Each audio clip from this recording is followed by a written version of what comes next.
Dayon ang kasinatian sa mga apostol sa gitawag natog extraordinary experience. Dili kasagaran, dili nila masabtan.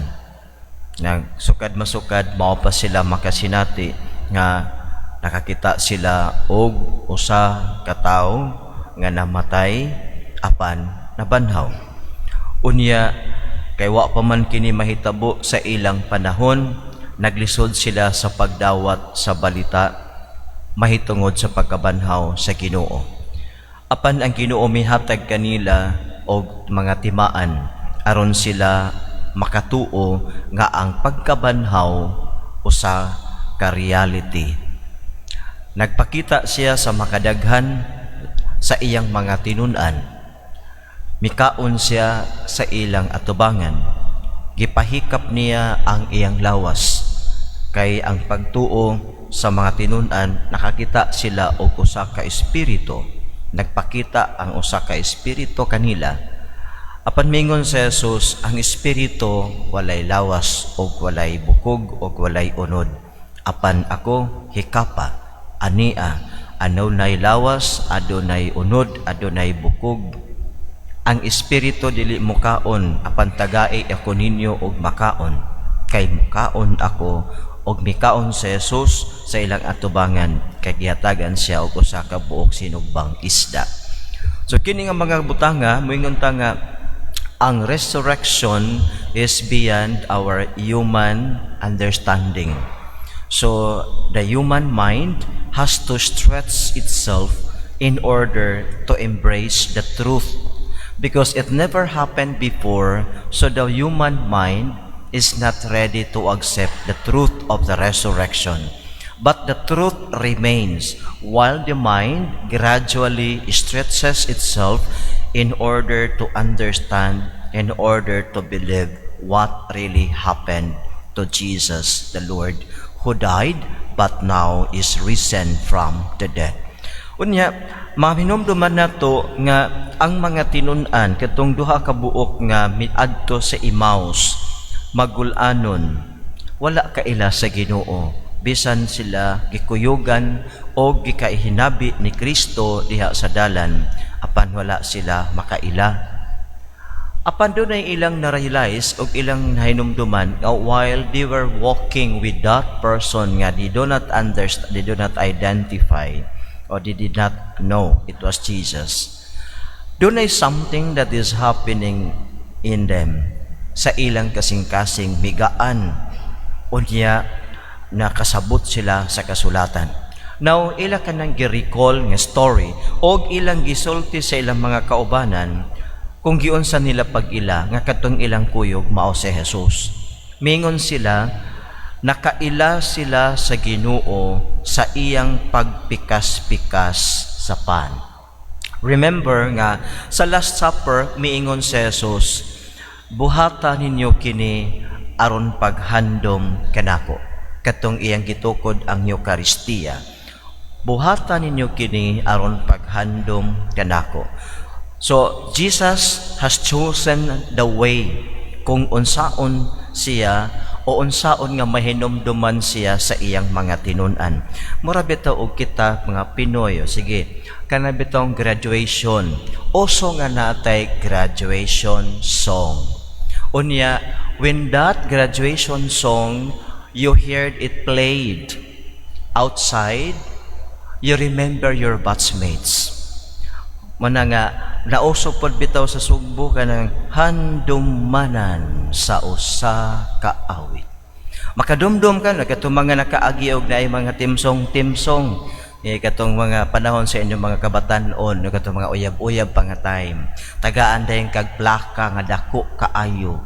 Na itugtog niya unya, remember me in this way.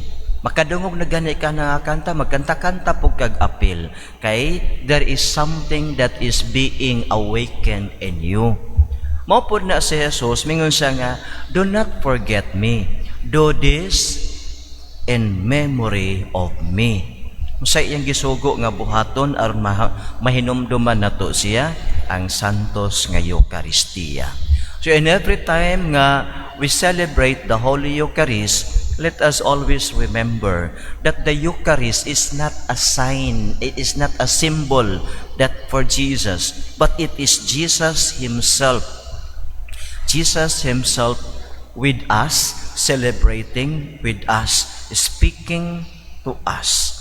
Kaya mingon ang atong simbahan, whenever the Word of God is read in the celebration of the liturgy, it is Jesus Himself talking to us.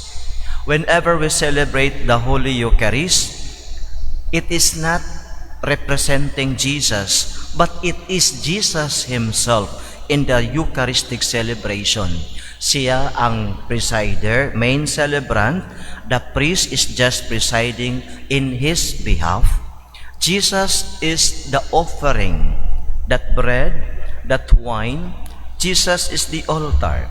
Muna nga mingunta, ang Eucharist, the consecrated wine and the consecrated bread is the true presence of Jesus. Jesus is present in His body and His blood, in His soul, and in His divinity when we celebrate the Holy Eucharist. And because of that celebration, Jesus is giving us enlightenment, because in the celebration of the Eucharist, we also read His words. Like today, nga, samtang sila nangaon, padayag ni Kristo ang iyang mga pulong, iyang gi-explain ngadto kanila og nasabtan nila kini. Mao man usab nga sa atong Eucharistic celebration, we receive communion of the Eucharist. At the same time, we receive communion of the Word of God. So, this worship includes the Eucharist and includes the Word of God. Mao na nga sa ato, we have the Eucharistic celebration, the Word of God should be proclaimed.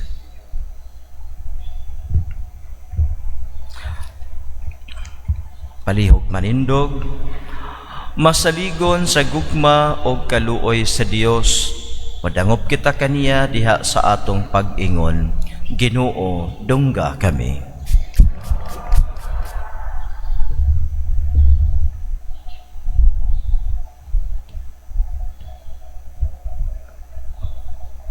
Nga ang simbahan, mamahimo untang magmalahotayon sa pagsangyaw sa Ebanghelyo, mga muyo kita sa Ginoo. Ginoo, dungga kami. Nga ang Ginoo nga nabanhaw, magiya kanila nga anaa sa pangatungdanang pangpubliko, aron makaalagad sila diha sa katarong ug kaangayan, mga muyo kita sa Ginoo. Ginoo, dungga kami. Nga mamahimong malampuson ug malinawon ang umaabot nga piniliay, mga muyo kita sa Ginoo. Ginoo, dungga kami. Nga alang ni adtong nag-anto sa nagkalain-laing matang sa sakit, nga makabato na sila og hingpit nga kaayuhan ug kahupayan diha ni Kristo, mga muyo kita sa Ginoo. Ginoo, dungga kami. Nga mamahimong magmalampuson ang Sikan National Mission Congress karong Abril 17 ngadto sa 24, 2022 nga mutak-op sa pagsaulog sa 500 years of Christianity, mga muyo kita sa Ginoo. Ginoo, dungga kami. Nga ang mga sulugoon sa Dios, Teofilo Camumot Obispo ug Joel Sibalipari, mabayaw na sila sa kadungganan sa altar, mga muyo kita sa Ginoo. Ginoo, dungga kami. Ngang atong mga igsuong nangamatay, makaambit na sa kabanhawa ni Kristo, mga muyo kita sa Ginoo. Ginoo, dungga kami.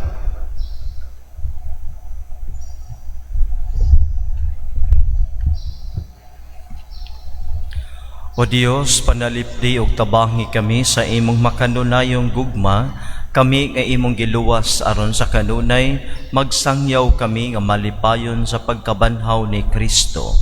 Kini among gipangayo pinaagi sa maong Kristo among Ginoo. Amen.